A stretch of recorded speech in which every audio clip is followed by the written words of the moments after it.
Keith Pelley, Chief Executive of the DP World Tour, joins us with this fast-breaking story. Keith, we appreciate your time. Keith, how did we get here?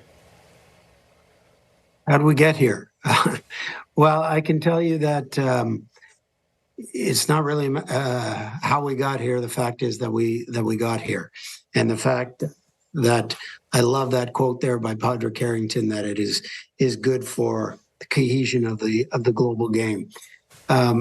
So I'm thrilled with the announcement today to be partners with the Public Investment Fund and PIF, who we've been partners with. We brought them into the game in 2018 as we started the Saudi International in 2019, and then we've enjoyed such a wonderful relationship with the PGA Tour. Now for us to be involved in this new venture with them that will see us grow collective revenue, which is great for all our members, is a phenomenal opportunity for us at the DP World Tour. And I would say, Damon, when you ask how we got there, I'd say I think we got there by using the art of confidentiality, and I'll stay with that art and not tell you exactly how things transpired. But the fact is that we did get there. Well, the mystery and the intrigue certainly has our attention, Keith. George Savarickas here, and talking with DP World Tour members. It seemed like this was a potential opportunity for the DP World Tour going back 2, 3, 4 years ago. So why now? Well, I think we looked very closely at the opportunity with the then called the PGL, and we looked at the PGA Tour at the same time, and we chose to stay what we was on the right side of history with the PGA Tour that have been around for 50 plus years, had a partner of ours for so long, and such a strong partner in so many different ways, whether it be the World Golf Hall of Fame or whether it be the World Golf Championships, and now the ability to put both of them together and to have the PGA Tour and PIF together just is incredible. It ends the divisiveness of the game. It's a phenomenal opportunity for our members. Somebody just walked in, as we mentioned it to the staff just an hour ago, and said the opportunities are so great for the tour, and the list is endless of what we can do together, and that's what we're looking at. We're looking forward, not backwards, George, and there's a lot to be excited about. Keith, I imagine your phone's been buzzing quite a bit today. What do you say to the players who stayed loyal to the DP World Tour over the last couple of years, who didn't chase the dollars and now are saying, wait a second, what about me? I'm 2 years older than I was. Well, I think, as you know, we've enforced our rules and regulations that we're allowed to by the decision by sports resolution, and that will continue. The players have been sanctioned. They are welcome to come back, providing that they pay their fines and serve their suspensions. Nothing's really changed. So that's what I would say to all those members.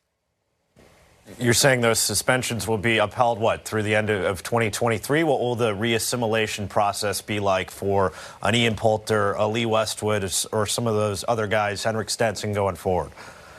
Yeah, George, as the press release states, that after the 2023 season, the PIF, the PGA Tour, and us will work very closely together to try to find a way to allow those players that wish to rejoin the tour, and that is also an important word, because some of them may not want to rejoin the tour. At that particular time, we will look at it, but in the back of our mind and in the forefront of our decision will be our rules and regulations. So it'll be something that will require a tremendous amount of thought and conversation over the coming months with our partners in the PIF and the PGA Tour. But it's not as simple as saying that they will be able to come back without any consequences. In reading the release, the Public Investment Fund, they have a innovative approach to value creation, is what it said, for the DP World Tour and the PGA Tour. Sketch that out for the average golf fan. What's that going to look like 5 years down the road? Well, I think just take your imagination, George, and think about what is the best for the consumer and what is the best for all our stakeholders, all our broadcasters, and everyone involved in the professional game. And now you have the opportunity to bring these three entities together.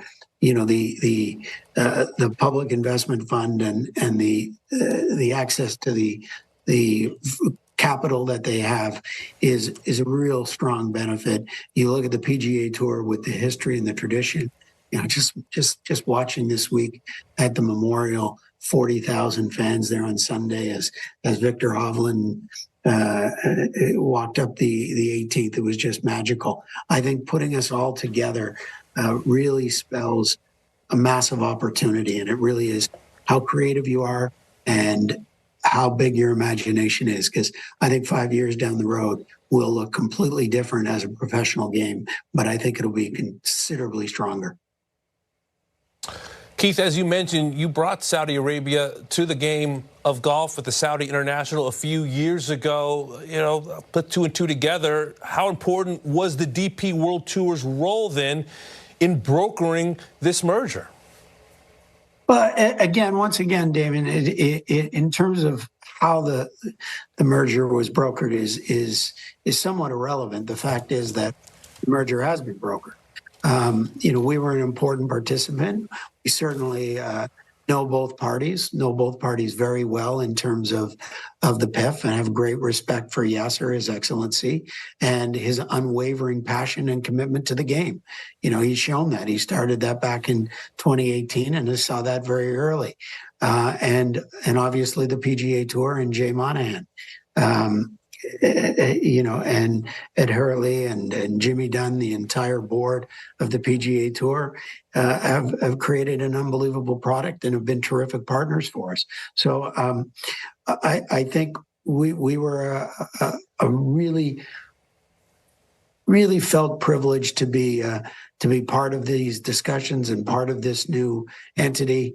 And I think that we having played in 45 different countries over 3 tours on an annual basis certainly gives us some great experience that we can bring to this new entity and this new merger of our commercial entities. Keith, it's Rich Lerner from Los Angeles. I fully understand that money and geopolitics are extremely powerful forces, and they're at work here. But to those who would be uncomfortable with or affected by Saudi Arabia's human rights abuses in the past, and I'm thinking about the family of the murdered journalist Jamal Khashoggi, or the families of September 11th. What would you or could you say to them as you go forward in this new enterprise that would alleviate the concerns they no doubt would have? Rich, I've been consistent with that this has never been about human rights for us. We play in many countries that you could question some of the things that might happen. We have never mixed sports with politics. We are a members organization. We brought Golf Saudi into the game in 2018. They have enriched the game over the last 3 or 4 years, and that has been our approach, and it's been a consistent approach that we have never discussed human rights in terms of our tour. So you don't feel they have a duty in any way to at least express a desire to improve in some of those areas? Again, Rich, I've been consistent that we've not. This is not about human rights for us. Our membership has played in all different types of countries, and we don't mix sports with politics. Keith, going forward, we saw the changes that will be implemented after the 23 season into 2024, but what impact will this have on the Ryder Cup for the European side? Well, I don't know if it'll have an impact on the Ryder Cup in the short term.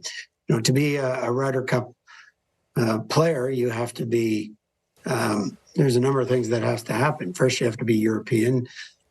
Second, you have to be a member of the tour. third, you have to qualify, or fourth, you need to be picked by Luke Donald. So I don't think really anything changes. Keith, I know you said you don't want to get into the geopolitics, so I'll put that aside. But what makes the Saudis good business partners?